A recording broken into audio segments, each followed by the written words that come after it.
Hello and welcome to the third episode of my new YouTube series BDSMF versus Bigotry. Bigotry against people who are into BDSM and or fetishism. Is that a real thing? And more importantly, does it matter? Well, I would like to start with a few of my own experience from my teenage years. I was together with a much older woman who was much more established than me. I mean, I was still in high school or first semester of the university. I don't really remember which. Anyway, I looked up to her in several ways, but she had this really strong position about BDSM. She was very against it, not on moral grounds or any analysis of it being destructive or some complex stuff like that. More like, oh, that's disgusting, perverted, yada yada yada. We hadn't really talked about it, but she started talking about it, especially in the form of one mutual acquaintance. She had heard that he was into that kind of stuff, or more to the point, he had once told her in confidence that he liked BDSM. And she was telling people about this, especially telling me how silly and pathetic he was for liking BDSM. I got the impression that she was trying to figure out whether or not I was into that kind of stuff and pick on me for it. Um, I mean, if I keep silent, then I'm either not into it or just taking her abuse. And if I say something, then she have a reason to break up. Um, I should have broken up with her over this. Sadly, I did not. I broke up for an entirely different reason. But after breaking up with her, I contacted this guy, and he was into the BDSM subculture, and I was curious, so I started going to a few parties. The first party, it was fun, and it was like 150 people there, but not right away. I came there right as they opened, and there was only 5 people there. So I go up to the first random person, ask for the organizer. I'm directed to her, and I ask her guy. I ask her about the guy who invited me, and guess what? The friendly welcoming into the community I got. She told me, "How do you know his name?" She was very upset that I had mentioned his name. Not because he was in bad standing or anything like that. On the contrary, they were friends. And he was using a code name in the subculture.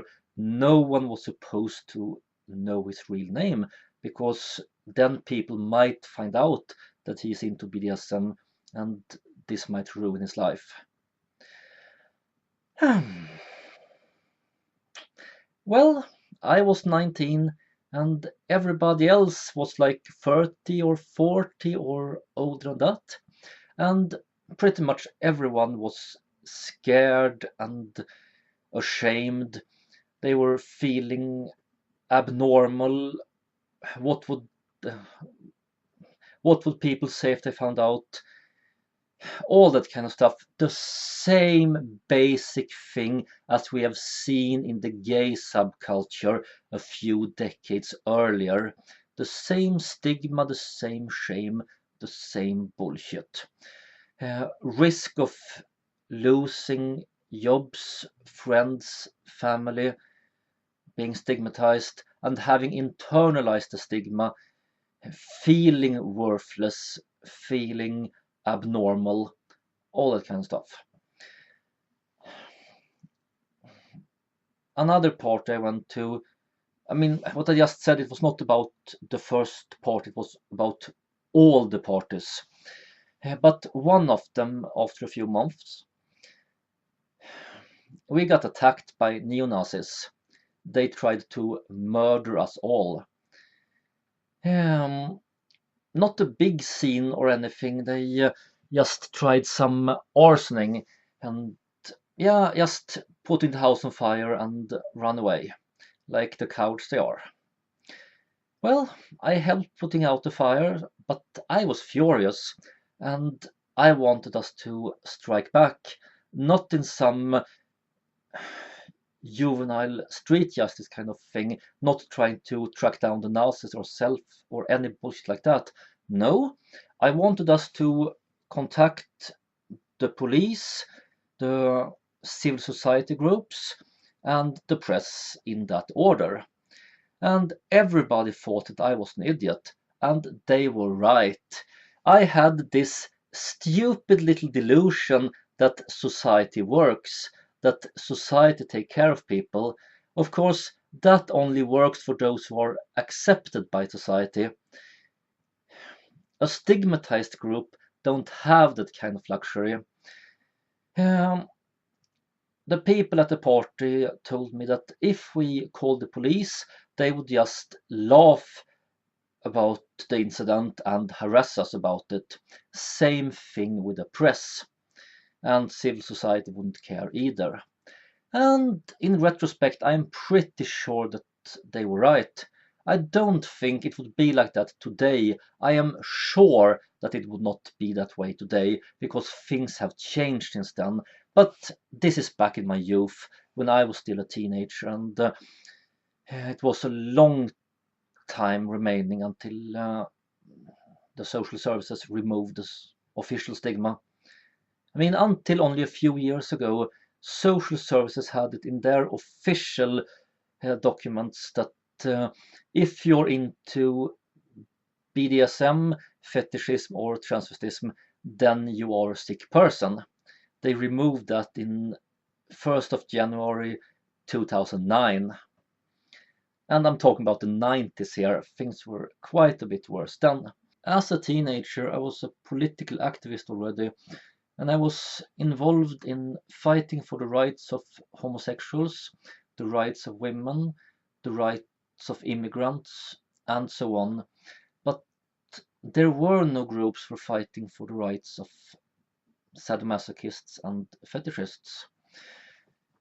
After that arson attack, I started paying notice to the neo-Nazi sites. These websites used to brag about attacks on fetish parties and gay parties. And there was a really clear pattern. Every time they bragged about beating up or harassing gay people, mainstream society would be outraged. But every time they bragged about harassing and worse against fetishists, mainstream society didn't care at all in any way. The Nazis were allowed back in those days to pick on fetishists and sadomasochists. By the way, the subculture itself never really made a distinction between BDSM and fetishism. This is one of the main reasons why groups within the Swedish branch of International Planned Parenthood Federation has started using the acronym BDSMF.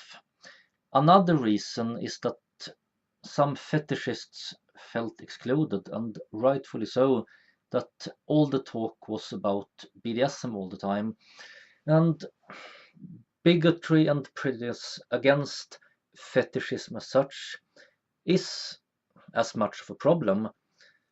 Those Nazi attacks I mentioned, they were just as targeted at fetishists as they were at BDSM, and just a few years after that arson attack, the local authorities started harassing fetish clubs. They used some law against unorderly drinking, deciding that if if you are dressed in leather or latex, then you are by definition pornography and therefore by definition disorderly. This was one huge bullshit story going on for years. I'm not going to go into the details today. I might come back to it at some other point. When it comes to the courts, there are two problems that I've seen a lot of. One is people refusing to make a reasonable distinction between BDSM and sexual violence. And the other is refusing to make a distinction between what you do in bed and if you're a good parent or not. This first thing about sexual violence, it works both ways. Uh, One is to excuse rape and other kinds of sexualized abuse, claim that, oh, but the victim could have been a masochist. What if she might have liked it? Like, excuse me, discuss it a little bit first, maybe? Something like that. Consent, anybody? But yeah, so one problem is trying to justify sexual abuse by blaming it on BDSM, and the other is to try to criminalize BDSM or just persecute individuals who are into it by mixing it up with sexual abuse. Again, disregarding consent, but from the other angle. And then this thing with custody battles. Bitter parents trying to get the other parent out of the way by making this below the belt blow going into sexual practices. The basic idea here is that, well, my child can't stay with the other parent because the child will get harassed in school, because I have made phone calls, told everybody that the other parent is a pervert, and therefore the child would be harassed. Uh, and of course, this should be about the accusing parent spreading rumors, not about what the other parent is doing in the bedroom. But no, uh, it has cropped up several times actually, this kind of problem. But there's also other problems that don't go to court very much. General harassment and bullying, and extortion, people threatening to out people. Everybody out there who know anything about the struggle for gay people's rights, this is all familiar to you, I'm sure. You have seen all of this before with gay people. The same things exist with people who are into BDSM and or fetishism. I mean, your coworkers don't need to know what you're doing in the bedroom, and they shouldn't know any details. But the other problems remain. We have extortion, we have people outing people and shaming people, we have representation bias, this little thing that when a minority is invisible, you probably think that you don't know anyone from that minority. You actually do know several people who are like that, but you don't know it. You think of them as good people and therefore assume that they don't belong to the stigmatized minority. And then you can keep cracking jokes at the minority's expense, and people who actually are in that minority and are your friends are supposed to just sit there and take it, be insulted by you, be humiliated by you, and they're supposed to just suck it up and accept that as a part of the price they pay to not be overtly harassed.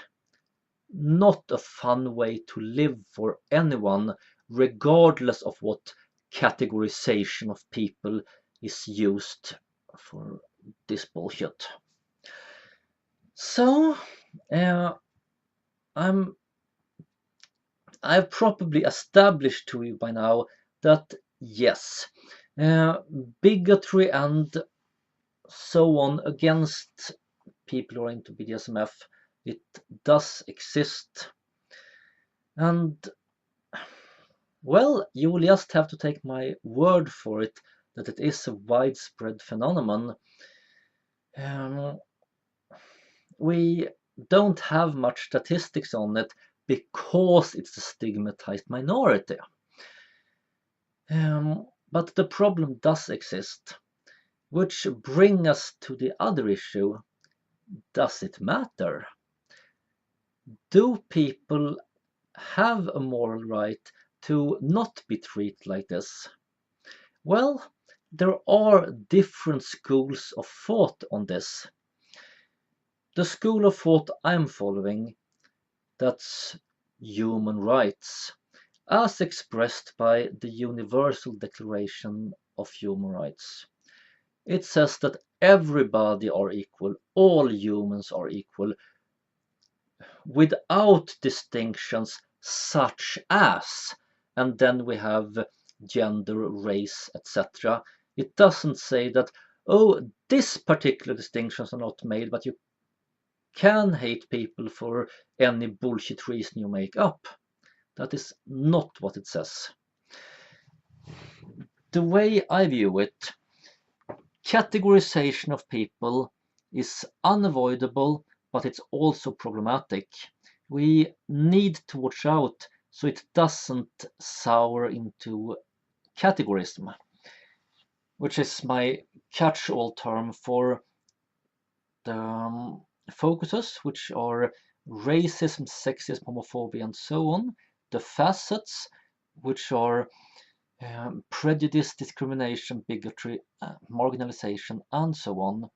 And the third aspect, it's what I call categoristic definitions and categorizations. This last one is for when the way of categorizing people is a problem in itself. For example, when you don't make a distinction between, on the one hand, people who do safe, sane, and consensual BDSM, and on the other hand, sadistic rape, which is not the same thing at all. They relate to each other in the same way as making love and raping someone relate to each other, or for that matter, playing a friendly game of paintball where you do hurt each other and kill each other within quotation marks, but everybody involved is having fun and having a good time because you all wanted to do it, you all agreed on it, and you kept the safety protocols. Compare that to a real war where people actually hate each other and actually kill each other, and people are actually traumatized and killed and so on. It's not the same thing. It has very big similarities on a superficial level, but it isn't the same thing at all. The basic thing here is that categorization itself is never an excuse to look down on people. And if you happen to despise a category of people, that doesn't mean that they deserve to be despised, unless you have strong evidence that you're actually doing things that are actually bad. It only means that you are a bigot, or that you have bigotry in you. Being a bigot may be too strong a word. I think that should only be for those who embrace their bigotry. We all have our prejudices, we just need to fight them. It doesn't mean that we are prejudice or that we are bigotry. It comes with being human. We have to keep striving for better perspectives. But sadly enough, this universalist perspective that all humans are equal just for being human, it's not all that embraced as I would like. A very common idea is the very opposite, that it is okay to pick on people unless they are a very special minority group with special right to protection. This particular video is actually a reply to someone calling himself Republic of Sandals, and he argued that gay people have a right to basic dignity and not being treated like shit, while people into BDSM do not have such a right. His main argument was that he claimed that homosexuality is genetic and BDSM is not. I call bullshit on that assumption in itself, but I won't go into that because it doesn't matter. If you do something because you like it and everybody else involved like it too, it doesn't matter if it has a genetic basis or not. I mean, come on, we're not Nazis here, okay? This is not the Third Reich, we're eugenics and stuff. People have the right to their own lives. We're living in a democracy here. So just throw the genetics argument out of the window, it doesn't matter. And it does go both ways. If someone argue that rape or practiced pedophilia has a genetic basis, I don't care. It can have a genetic basis. Those who have that still need to fight it and not live out the urges. That is their responsibility. And if they have a genetic predisposition to rape or to be attracted to children, bad for them. They are the ones who need to control themselves and not live that stuff out. On a very basic level, people, all human beings, are genetically predisposed to love and to hate. That doesn't mean that you can go stalk anyone just because you happen to be infatuated, and it doesn't mean that you're allowed to harm people just because you hate them. Control your emotions, live them out to the extent that you don't harm yourself and others. But seriously, this genetics argument, please don't drag that kind of stuff up. However, there is a far more important distinction between homosexuality and BDSMF, and that is that homosexuals have been fighting for their rights for a longer time. They have stronger lobby organizations and stronger group identities. And according to quite a few theoreticians, that means that they are an oppressed minority. They have reached a level where they deserve to call themselves a minority. Well, those who don't have this great support network, they don't count as a minority. So that's what I mean with the title. Are sadomasochists powerful enough to be oppressed? I mean that according to this way of thinking, only those who are powerful can be oppressed. And of course, they can only be oppressed by those who are even more powerful. This leaves out very much of the problem. In my opinion, if a minority isn't powerful, if it doesn't have this huge support network that make it dangerous to pick on them, that doesn't make it okay to pick on them. On the contrary, it's more cowardly to pick on those who have lesser chance of defending themselves. So, all in all, in my opinion, bigotry against people into BDSM and fetishism, it's not only a real problem, it is a problem that matters. How widespread this problem is, we can't really know by now, but here in Sweden, BDSM and fetishism is becoming more and more accepted, and then we also see more and more people getting organized in various ways. BDSM and fetishism groups have been part of the Pride movement for many years, and they are part of the Swedish branches of International Gay and Lesbian Alliance and International Planned Parenthood Federation and other organizations as well. It's a very interesting development in many ways. All in all, it is okay to be into BDSM and or fetishism. It is not okay to pick on people because they are into that or because you think that they are into that. And the same thing goes for a lot of other categorizations. Actually, the category that you pick on doesn't even have to exist at all. When you pick on people on the assumption that they might belong to a certain category, it already gets destructive. My favorite example, that is witches in Congo. You see, in Congo and in some other African country, and a little bit everywhere else in the world, this actually happened here in Sweden. Anyway, they have witch hunts, literal witch hunts. Usually among Protestant Christians, it is not at all as much within Catholicism. But we have these Protestant preachers running around accusing children of being witches.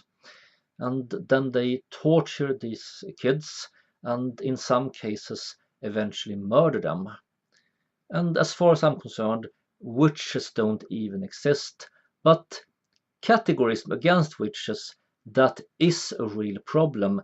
Real, real children are getting hurt.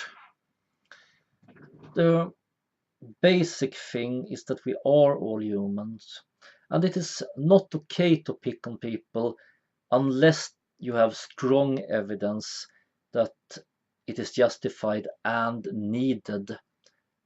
Don't pick on people just because you can, because you have some flimsy excuse that they somehow might deserve it. That's not okay. Okay, that's all I have to say for now. Live long and prosper.